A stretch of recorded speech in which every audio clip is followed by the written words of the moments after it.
2, 1, action. Good afternoon. Thank you so much for the time that you put out to join me. I'm about to share with you an amazing concept, a small concept from a book that I've been reading, and it's called Conscious You, Becoming the Hero of Your Own Story. Absolutely beautiful story, and I would encourage you to read the book and pick up some great nuggets. So today I'm going to talk to you about pushing the pause button. And I think it's a concept that we've heard before, but I want to explore but to find out and with you, what does that really mean at the end of the day? So we're going to look at, what does that mean? And then we're going to unpack our own thought processes, because we all have a process, but it all differs from person to person. But there is value in looking at how we process thoughts, how we process our emotions. We're also going to try and identify what are the things that upset us as people, because we all go through upsets in life. And the concept is then, how do you press the pause button when those upsets happen, so that you can effectively then come out of those upsets and make good decisions and choices at the end of the day. Then I want to round it off with this whole thought, which is quite a simplistic thought, but if you really look at it, it's actually quite a profound thought about how do you stop certain thoughts from overwhelming you? How do you stop certain ideas and certain feelings and emotions to constantly take over us as human beings? So the whole idea is just stop it. So I'm going to wrap it up with that, and then we'll try and conclude at the end of it. So I just want to start with the whole idea of how do you press the pause button and when do you push the pause? So let's just spell the whole word out.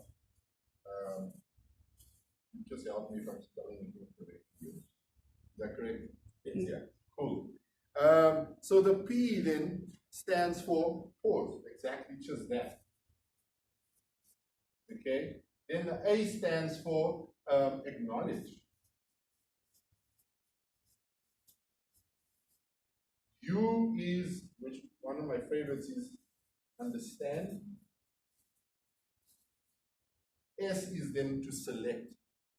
And we'll delve into all of these sections very briefly. And then E stands for engage.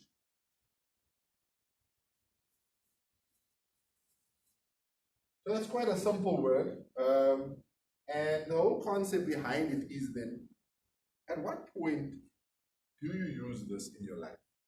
Because many a times we go through life and a lot of us have a default where an event happens or something is said or something is done, it triggers something in us, and we never then come to a point where we pause. Or sometimes we realize later that, I wish I never said that. Have you ever felt that before? Or where you regret you said something or you did something? A simple idea is even road rage.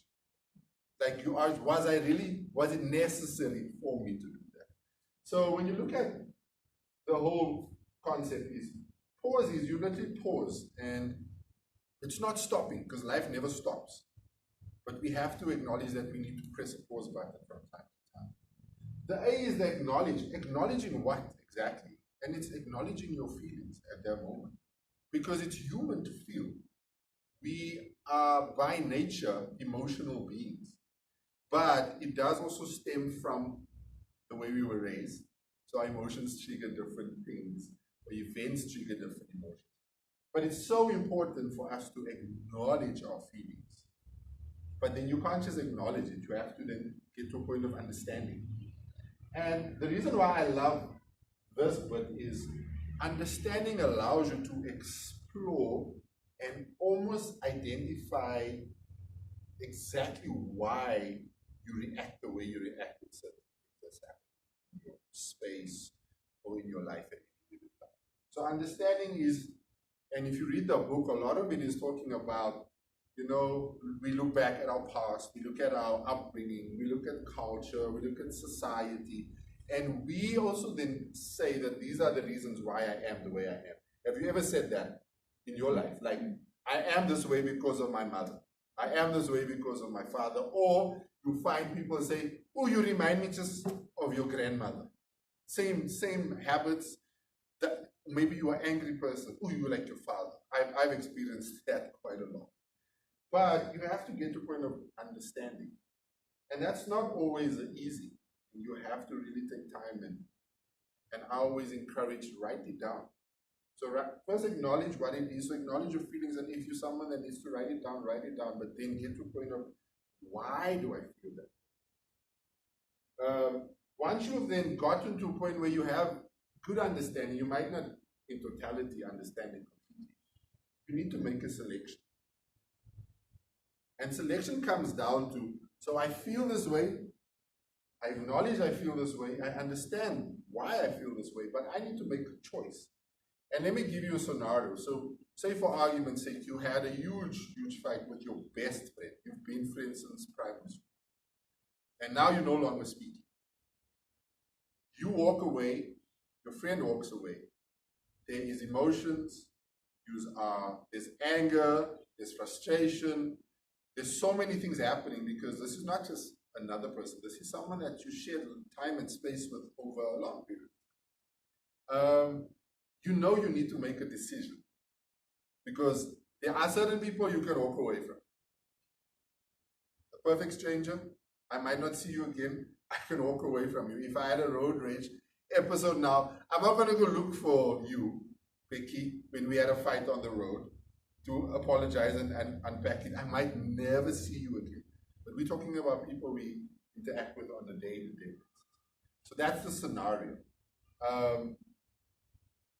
So if you've gone through, okay, maybe you didn't pause, that's why the fight went the way it went. But now there's emotions. You have to acknowledge that there's emotions. I'm bitter, I'm upset. He said stuff that I didn't think he would ever say. She said, whatever the case may be. Now there's understanding as to why I feel the way. But there has to be a selection as to what's my next step. Because even if you choose to do nothing, you're actually choosing to do something. Because the choice of not doing anything still has an impact of your environment and the people that's around.